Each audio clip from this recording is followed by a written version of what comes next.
오늘 말씀 보도록 하겠습니다. 오늘 말씀은 하박국입니다. 하박국 3장 보도록 하겠습니다. 하박국 3장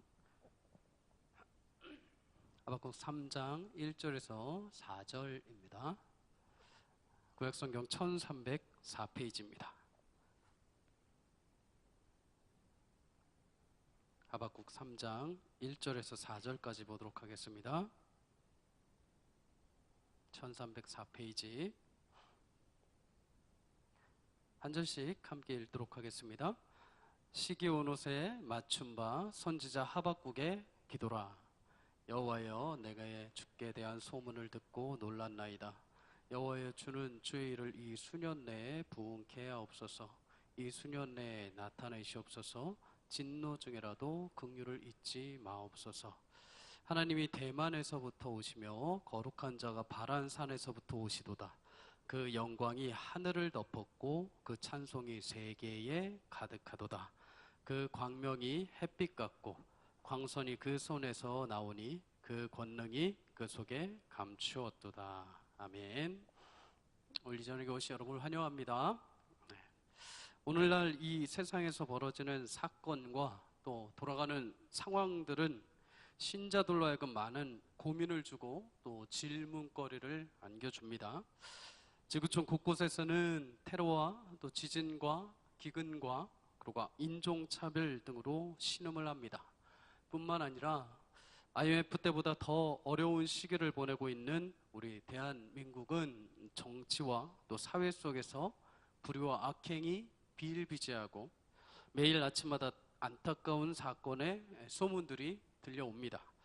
정의보다는 돈과 힘이 앞서고 악한 자가 득세하고 오히려 정직하고 선한 사람이 피해를 보고 죽기도 합니다. 마치 하나님의 선하신 뜻과는 전혀 다른 방향으로 이 세상이 흘러가는 것 아닌가 하는 의구심도 들 정도입니다. 신자들은 그래서 이런 고민과 질문을 합니다. 하나님이 계시다면, 하나님이 일하신다면 어떻게 이렇게 불의한 일들이 가득하고 악한 사람들이 득세하고 그 속에 살아가는 신자들의 고통에 대해서 하나님께서 침묵하실 수 있냐라는 것입니다. 그런데 우리가 한 가지 생각해 봐야 할 것이 있습니다. 하나님은 어떤 한순간 또 어떤 한 사건만을 가지고 일하시지 않는다는 것입니다. 하나님은 초월적인 분이시지만 우리를 창조하신 이 공간과 시간 안에서 일을 진행해 가고 계시는 분입니다. 그것이 바로 역사라는 틀 안에서 이루어져 가고 있습니다. 우리는 역사는 단순히 어떤 특정한 시대 또는 단절된 어떤 과거나 현재 한 부분만을 보고 역사라고 말하지 않습니다. 역사는 시간의 흐름입니다. 과거에도 흘러왔고 지금도 만들어져 가고 있고 앞으로도 진행되어 하나님 나라는 궁극적으로 목표가 완성될 것입니다. 그렇다면 우리는 이제 우리의 시야를 조금 넓혀야 합니다. 현재 사회의 부정과 연약한 모습들을 보면서 우리는 마치 하나님의 일하심이 끝나고 침묵하신 것처럼 보이는 것이 아니라 하나님의 역사라는 측면에서 지금도 한 페이지가 작성되고 있고 그 일을 하나님은 지금도 진행하고 계신다는 것입니다. 우리가 눈에 보이는 폐쇄적이고 단편적인 시야로 세상을 보는 것이 아니라 오늘도 이 세대의 아픔을 끌어안으시고 역사를 이어가고 계시는 하나님의 편만한 시야로 우리는 이 세상을 보아야 한다는 것입니다. 이러한 거시적 관점에서 하나님의 역사를 보게 된 사람이 바로 선지자 하박국입니다. 오늘 우리가 읽은 본문에 등장하는 선지자 하박국은 우리가 했던 시대적 아픔을 가지고 하나님께 동일한 고민으로 질문을 드렸던 선지자입니다. 그랬던 하박국이 오늘 3장에 보면 그의 질문이 곡조가 담긴 신뢰의 기도로 바뀌어 있는 것을 우리는 보게 됩니다. 그렇다면 하박국에게 하나님이 어떤 과정을 거치셨기에 그는 역사적인 관점이 바뀌고 질문이 곡조가 붙은 기도로 변화된 것일까요? 1장과 2장을 이미 다루었지만 다시 한번 우리가 더 간략하게 하나님의 말씀 앞에 서고자 합니다. 보통 선지자라고 한다면 하나님의 말씀을 하나님 편에서 대언하는 사람입니다. 그들은 하나님 편에 서 있어야 하는 사람들입니다. 그래서 그 시대의 백성이 하나님께 벗어나 있다고 한다면 하나님의 말씀으로 호통을 치고 바로 잡아주는 역할을 했던 사람들입니다. 그런데 하박국 선지자는 다른 선지자들과는 조금 달랐습니다. 하박국 선지자가 살던 시대는 오늘날과 같이 의문이 많고 고민들도 많던 시대였습니다. 악이 가득하고 거칠어져 있고 하나님의 의는 찾아보기가 쉽지 않은 시대였습니다. 그러한 시대 속에서 하박국은 하나님 편에서가 아니라 의를 지키기 위해서, 신앙을 지키기 위해서 신음하는 백성들 편에서 그들을 대표해서 하나님께 질문을 합니다. 하박국의 이름의 의미는 끌어안다, 포용하다라는 의미가 있습니다. 그리고 한 가지 더 의미가 있다면 씨름하다라는 의미가 있습니다. 하박국은 시대가 안고 있는 문제를 홀로 비켜서지 않고 백성들을 대표해서 하나님과 씨름하기 위해서 성루에 올라간 것입니다. 하나님은 역사 속에서 늘 시대마다 각 시대에 고통을 주시고 그것을 누군가는 끌어안고 씨름하기를 원하십니다. 이 시대 하박국과 같이 시대의 아픔을 끌어안고 씨름해야 하는 곳이 어디겠습니까? 바로 교회입니다. 그래서 여러분, 교회는 어디 산속에 들어가는 것도 아니요, 거룩함을 빙자하여서 세상과 차별성을 두는 것도 결코 아닙니다. 시대를 대신해서 하나님과 함께 씨름해서 시대에 답을 주어야 하는 곳이 바로 교회입니다. 그것이 우리에게는 씨름이지만 세상과는 소통하며 마침내 하나님을 드러낼 수 있는 멋진 통로가 되는 것입니다. 저는 부디 우리 평안교회가 그러한 시야를 가지고 넓혀서 시대의 아픔을 끌어안고 세상을 대신하여 하나님과 씨름하고 소통할 수 있는 교회가 되기를 간절히 주의 이름으로 소원합니다. 하박국 선지자는 처음에 시대편에 서서 하나님께 항변을 합니다. 1장에 보면 그 항변은 크게 세 가지입니다. 왜 의인은 고난을 당해야 합니까? 왜 기도해도 하나님 전혀 응답하시지도 않습니까? 왜 그럼에도 불구하고 악인은 형통합니까? 어쩌면 하박국의 이 질문은 사회적인 형태만 달라져 있지 이 시대를 살아가는 우리의 질문과 별반 다르지 않을 것입니다. 그렇다면 하박국이 살던 그 시대는 어떤 악함과 불효함이 있었을까요? 당시 세대의 주도권을 아수르란 나라에서 갈대아인 곧 블레셋이란 나라로 넘어가는 과정에 있었습니다. 대외적으로 힘있는 나라의 속국의 신세였던 유다는 변화하는 열강의 틈바구니 속에서 당연히 덩달아 혼란에 빠질 수밖에 없던 시기였습니다. 더불어서 국내적으로도 많은 혼란과 어려움이 있었습니다. 하박국이 사역하던 그 시기에 함께 사역했던 선지자 한 명이 있습니다. 그 이름은 예레미야입니다. 예레미야라고 하면 우리는 그의 별명을 다 잘 알고 있을 것입니다. 예레미야는 눈물의 선지자입니다. 예레미야가 하나님의 소명을 받을 때 베냐민 땅 아나돗에 있었습니다. 아나돗은 이스라엘의 유배지였습니다. 예레미야는 유배지에서 하나님의 소명을 받은 것입니다. 그런데 그 소명의 내용이 만만치가 않습니다. 그가 전해야 하는 메시지는 한여름에 시원케 하는 무더위를 식혀줄 만한 바람과 같은 메시지가 아니라 시대를 향한 고발이고 잘못을 찔러야 하는 메시지였습니다. 그것도 자기 집안의 적인 중앙 관리들을 향해서 당당하게 나가서 외쳐야 하는 상황이 된 것입니다. 그래서 예레미야는 하나님을 향해서 나는 아이입니다, 나는 말할 줄도 모릅니다 하면서 끝내는 울음을 터뜨리게 됩니다. 그렇게 거절을 합니다. 하지만 하나님께서 보여주신 환상과 사인이 너무도 분명하기에 예레미야는 그것을 거부하지 못합니다. 그래서 울면서 예레미야는 메시지를 전하기 위해 걸어간 것입니다. 울면서 그 길을 가는데 세상에 펼쳐진 그림마저 너무 안타까운 것입니다. 예레미야 36장 23절에서 25절은 이렇게 표현합니다. 당시 통치자였던 여호야김 앞에서 여우디라는 관원이 하나님의 말씀을 읽습니다. 그런데 그 말씀이 끝나자마자 여호야김 왕이 면도칼로 그 말씀을 찢어버립니다. 그리고 찢겨진 그 성경 말씀을 화롯불에 넣고 태워버린 것입니다. 하나님의 말씀을 읽어봐야 아무런 소용이 없다는 것입니다. 하나님의 말씀에 대한 모독과 멸시가 이렇게 그 세대 안에 자행되고 있었던 것입니다. 심지어 이 모습을 보고 성전을 맡은 몇 사람만이 왕을 말릴 뿐이었습니다. 나머지 왕 아래서 관원들은 그것을 말리지도 않고 오히려 나머지 국정을 보좌하는 신하들은 그것을 회개할 줄도 모르고 그대로 지켜만 보던 시대였습니다. 하박국 시대를 단 한 단어로 이야기하자면 1장의 말씀처럼 강포가 가득한 시대였습니다. 쉽게 말해서 빼앗고 물어뜯고 불의가 판치는 시대였다는 것입니다. 빼앗고 물어뜯고 불의가 판친다는 것은 그곳에 하나님의 말씀과 하나님의 공의와 하나님의 정의가 서 있지 못하다는 것입니다. 간혹 유럽교회 이야기를 많이 들어보셨을 것입니다. 유럽교회는 이미 적지 않은 교회들이 술집으로 그리고 나이트클럽으로 많이 넘어가 있습니다. 아니면 성도가 없어서 그냥 빈 교회로 남겨진 건물들이 많이 있습니다.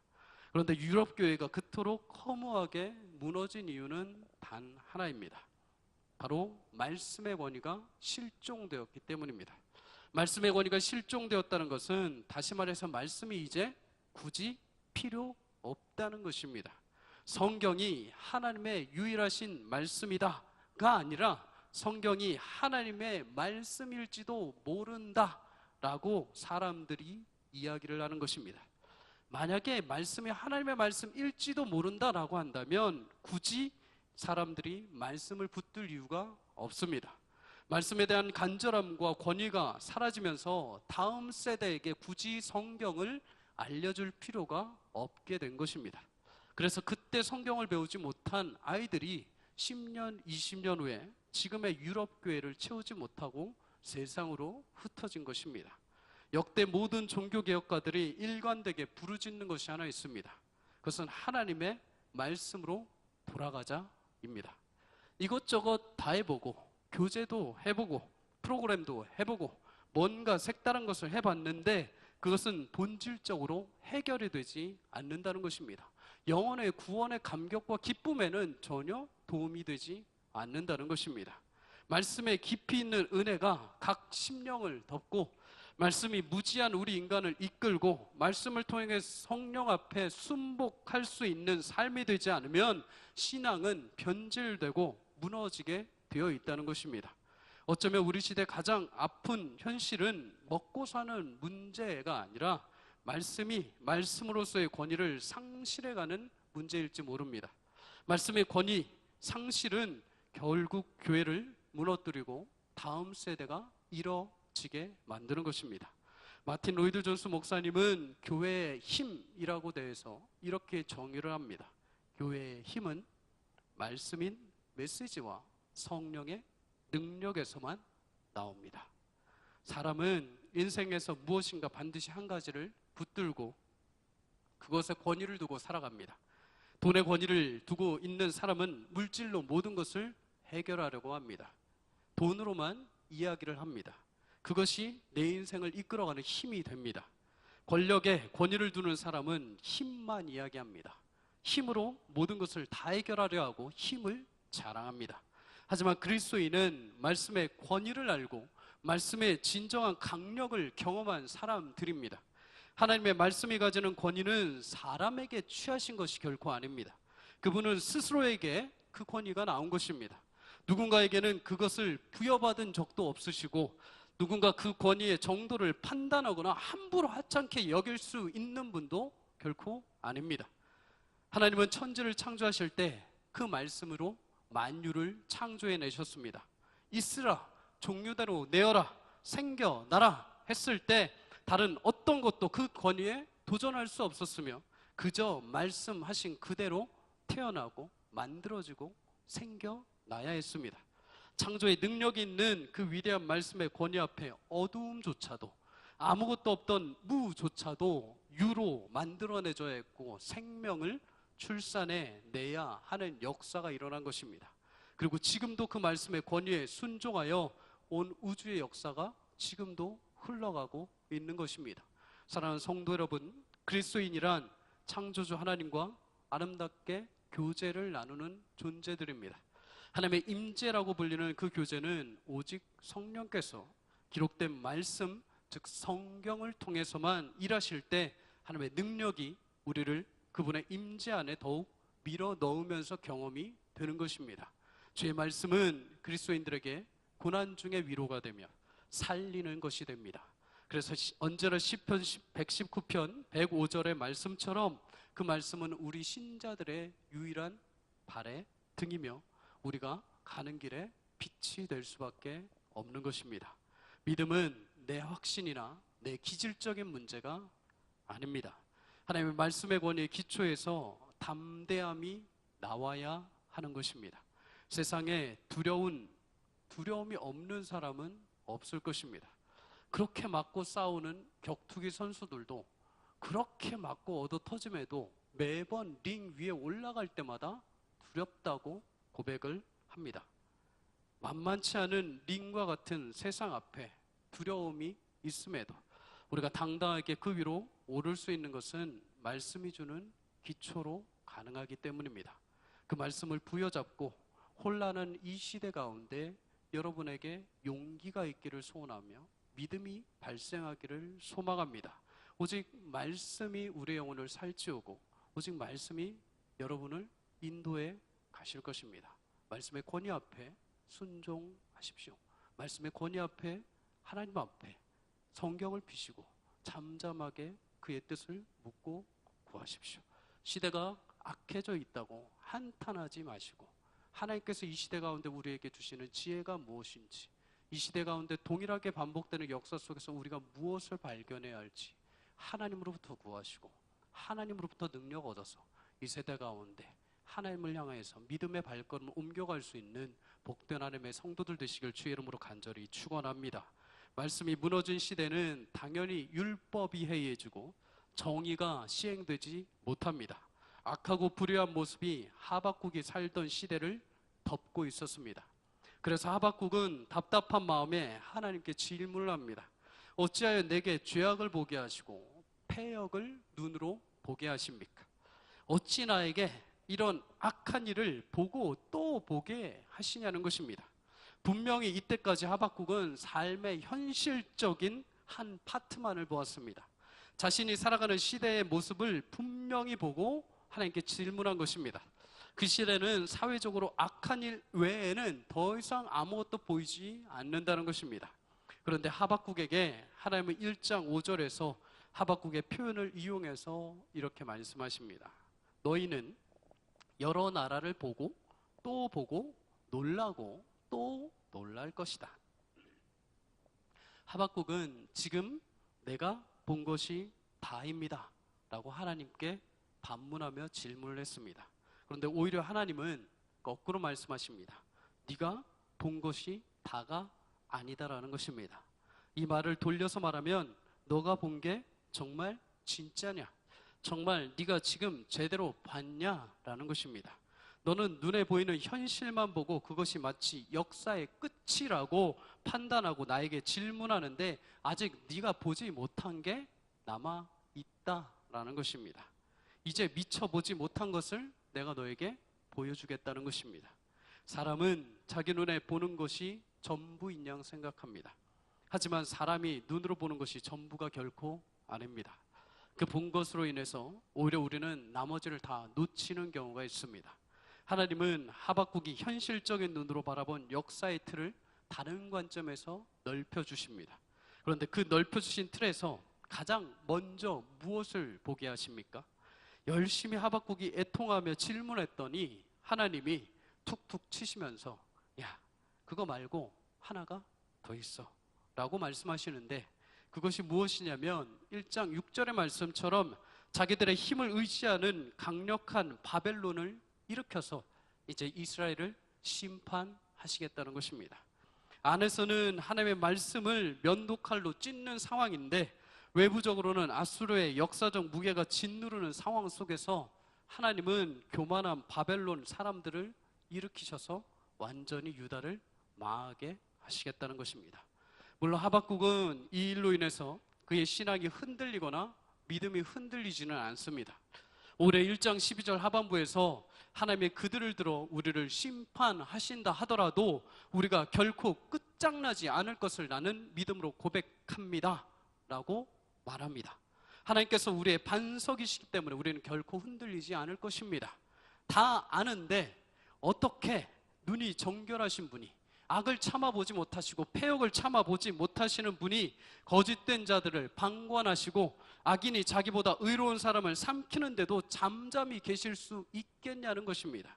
하나님 정말 그거 하실 수 있겠냐는 것입니다. 하나님의 백성이 처참하게 무너지는데, 더 악한 백성들이 와서 치열하게 싸우고 무너뜨리는데 그거 가만히 보실 수 있겠냐는 것입니다. 쉽게 말해서 어떻게 우리보다 더 악한 자를 사용하실 수 있냐는 것입니다. 분명 아직까지 하박국이 보는 역사의 관점은 이게 맞습니다. 실제로 선하신 하나님께서 하박국에게 바벨론을 말씀하시면서 바벨론의 그들의 선함을 얘기하지 않으십니다.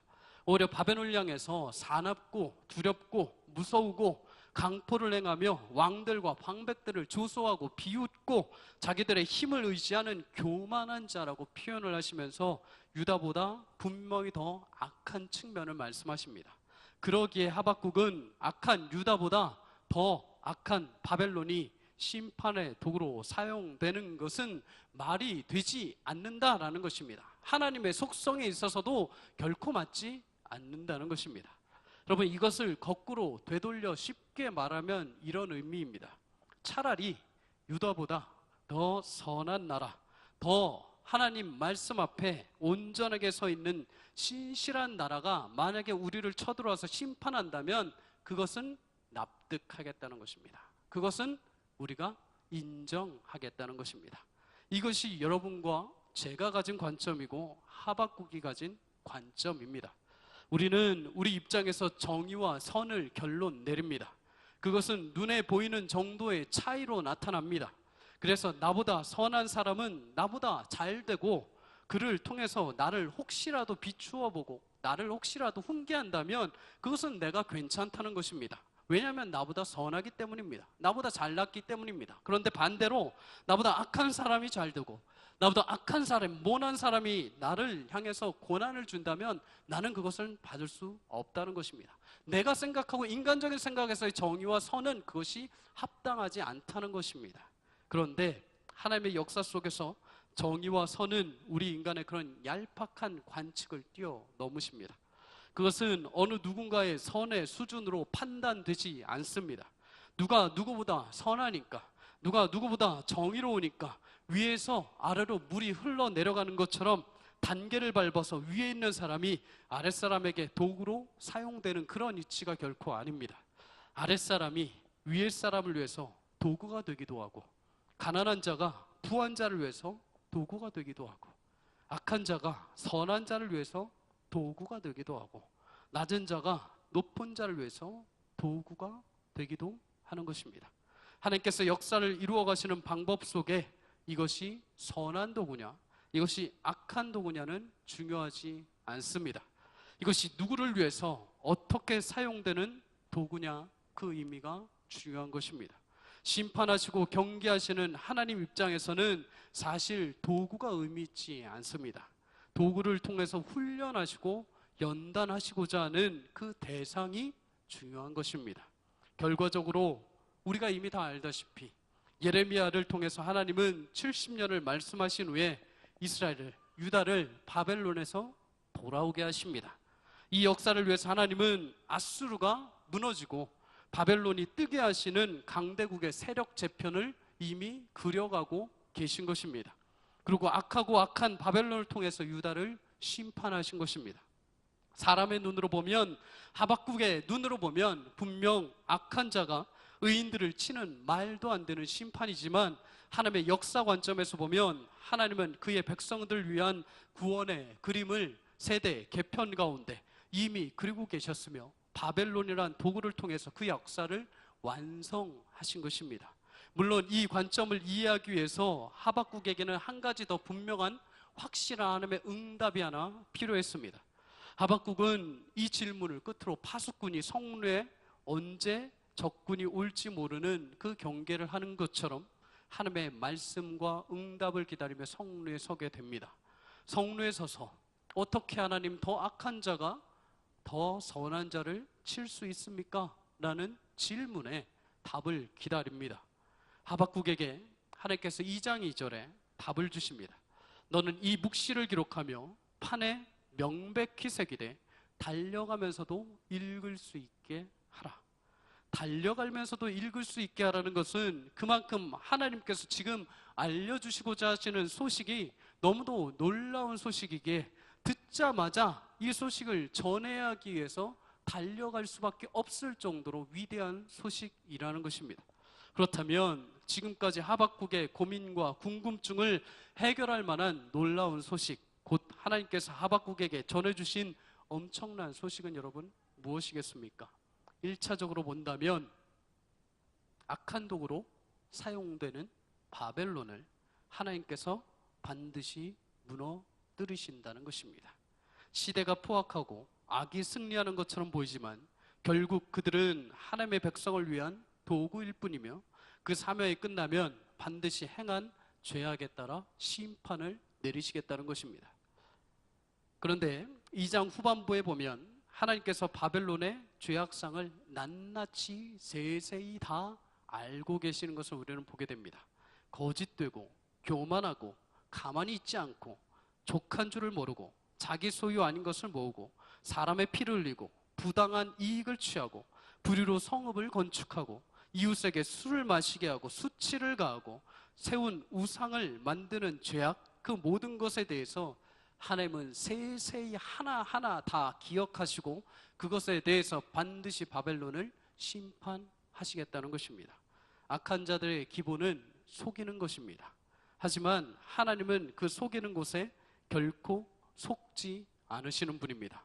악인의 모든 것을 세세히 드러내시고 마침내 빛 가운데 그 모든 것을 심판하시는 분입니다. 물론 그때는 하나님의 시간입니다. 그러기에 우리의 기준에 있어서 그 시간이 조금 더딜 수 있다라고 하나님은 말씀하십니다. 하지만 분명한 것은 우리가 보기에 우리의 시간적인 차원에서 그것이 분명히 더딜지라도 타이밍이 아닌 것 같다 할지라도 정확한 때에 반드시 하나님의 때에 그것이 응하게 될 것이라는 것입니다. 기독교 서점에 가서 쿠션에 새겨진 재미있는 문구를 하나 봤습니다. 그 문구의 글은 이렇습니다. 인내를 하나님 주십시오. 그런데 빨리 주십시오. 기다릴 수 있다는 것은 하나님이 하신 말씀을 여러분 확신한다는 것입니다. 우리 인간처럼 기다리지 못하고 인내하지 못하고 버거워하는 것도 없을 것입니다. 하나님은 우리의 모습을 정확하게 잘 알고 계십니다. 그래서 어쩌면 때에 맞추어 오시는 하나님을 기다리라고 약속하시고 그것에 대한 확증을 주셨는지 모릅니다. 우리는 간혹 하나님의 때가 아니라 자꾸 하나님이 우리의 때, 나의 때에 맞춰주기를 원합니다. 결혼을 해야 되는데, 취직을 해야 하는데, 집을 장만해야 하는데, 돈이 이번 달까지 들어와야 되는데, 이런 저런 것으로 하나님을 속된 말로 궁지에 몰아넣습니다. 하나님 2개월 남았습니다. 하나님 2016년 이제 5개월 남았습니다. 알아서 하십시오 라는 것입니다.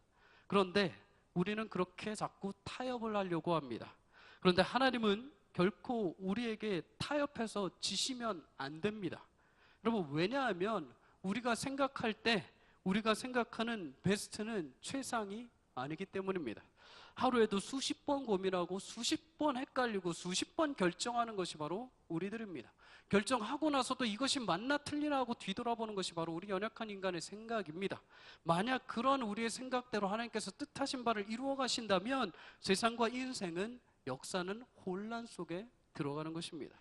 오히려 더 정확하신 하나님의 역사 안에서 그 때가 될 때까지 우리는 최상의 날을 기다리는 것이 훨씬 더 유익하고 복된 것입니다.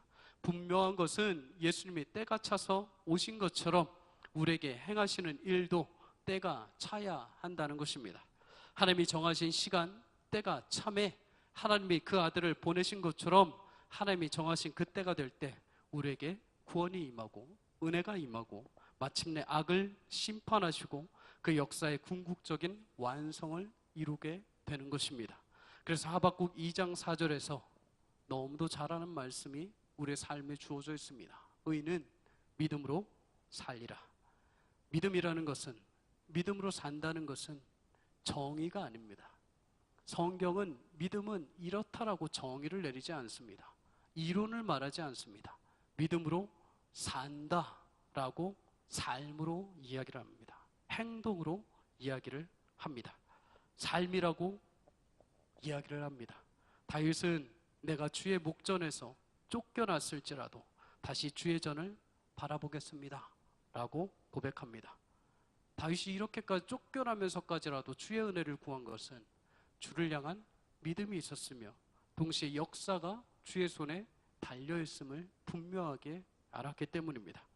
바람직해도 모든 보이는 것들이 하나님의 일하심과 계획하심과 확신 속에서 진행되어 가고 있는 것입니다.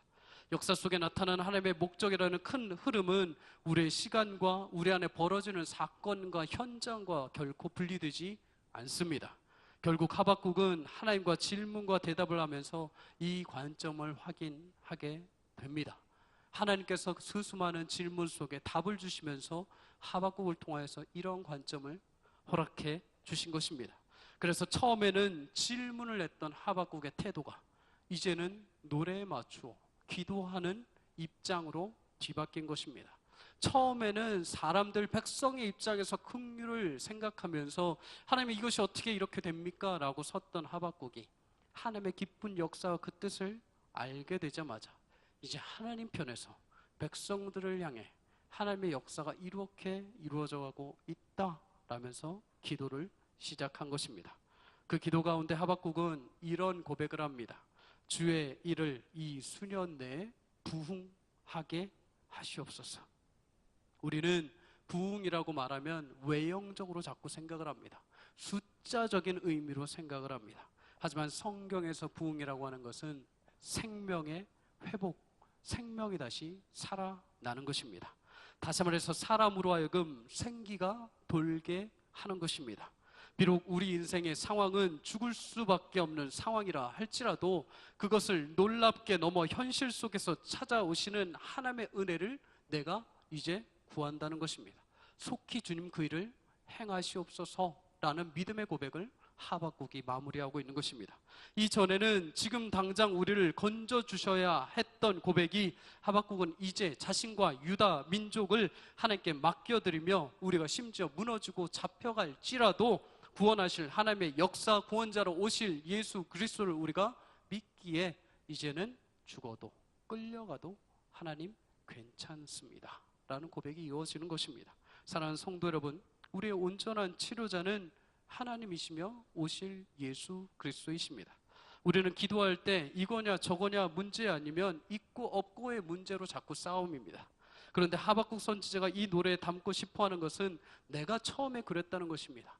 내가 처음에 상황과 환경을 보면서 그렇게 기도했고 그것이 이루어지는 것이 하나님의 뜻인 줄 알고 생각했다라는 것입니다.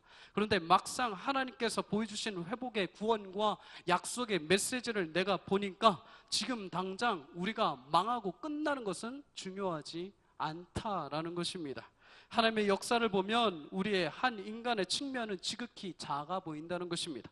그분이 오셔서 온 세상에 영광이 가득하여 물이 바다 덮음같이 여호와의 지식을 아는 그 시대가 오게 되면 지금 우리가 보는 현상은 지극히 일부분이요 하나님의 역사는 편만하게 진행되고 완성되는 날 우리는 보기 때문에 지금 이 상황으로 인해서 더 이상 눈물을 흘리거나 애통하지 않겠다는 것입니다. 사랑하는 성도 여러분, 어렵고 악한 시대 가운데서 하박국은 그럼에도 불구하고 노래할 수 있었던 이유가 무엇입니까? 주의 일, 하나님의 그 영광스러운 역사에 눈을 떴기 때문입니다. 시대의 고통을 끌어안고 처음에는 우리 민족을 왜 망하고 무너지게 하시느냐가 그의 중심이었습니다. 그런데 어느 날 주의 행하실 일을 묵시로 보고 치유의 광선을 보고 역사의 저 산턱 너머로 하나님의 그림을 보게 되자 이 하박국이 바뀌게 되는 것입니다. 하박국은 민족의 아픔을 가지고 씨름하다가 구원하시는 하나님의 손길을 본 것입니다. 이 하나님의 경영에 눈이 열리면서 내가 망하고 흥하는 것이 중요한 것이 아니다. 그분의 닥쳐올 환난의 내용을 담고 있지만 그 구원의 감격이 너무도 크기에 지금 이 상황을 우리는 걸어갈 수 있다라는 것입니다. 사랑하는 성도 여러분, 마지막 19절에 하박국이 이렇게 고백을 합니다. 이 노래는 지휘하는 사람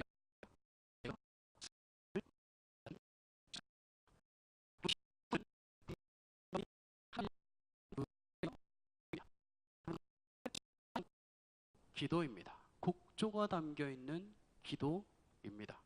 하박국이 곡조가 담겨 있는 이 기도를 하면서 수금을 쳤다고 합니다. 수금을 치는 것이 아니라 뜯는 것입니다. 뜯는 악기로 내가 하나님 앞에 섰다고 합니다. 그런데 이 노래를 지휘하는 분을 위해서 내가 수금을 연주했다라고 합니다. 나는 수금을 연주하는 사람입니다. 그렇다면 이 수금을 지휘하시는 분이 누구이시겠습니까? 나는 지금 이 편협한 한 삶을 살아가고 있지만 이 모든 것을 심포니로 이루셔서 합주하게 만드시고 하나의 조합을 만드셔서 아름답게 역사를 이루어 가시는 분이 누구이십니까? 그 지휘자가 누구이십니까? 바로 여호와 하나님이신 것입니다. 수금은 하나님을 향하여서 그렇게 내가 뜯고 찬양할 때 하나님께서 그 작지만 보잘것없지만 하나님께서 그것을 나의 하나님의 역사의 한 구석에 자리하게 하셔서 아름답게 구원의 아름다운 역사를 이루어 가신다는 것입니다. 지휘하는 사람을 위하여 그 나라를 위하여서 악기는 맞춰줘야 하고 음을 내야 합니다. 여러분과 저는 누구를 위한 악기입니까? 오직 우리의 삶의 지휘자는 하나님 한 분이십니다. 여러분의 각 사람의 삶과 환경은 분명히 각자의 악기로 진행되어 가고 연주되어 갈 것입니다. 때로는 줄이 끊어지기도 하고 때로는 불협화음이 나기도 할 것입니다. 때로는 악기가 망가지기도 할 것입니다. 하지만 그것이 끝이 아닙니다. 지휘하시는 분이 그 부족함 속에서도 줄 하나 없는 것에서도 연주가 부족할지라도 어떻게 해서든 모든 것을 연합하게 하시고 아름다운 화음을 이루셔서 하나님 나라를 이루어 가실 것이기 때문입니다. 오늘도 하나님께서 여러분의 삶의 현장에 그렇게 역사의 한 부분으로 이루어 가신다는 사실을 기억하십시오. 역사는 하나님의 주권 아래 있습니다.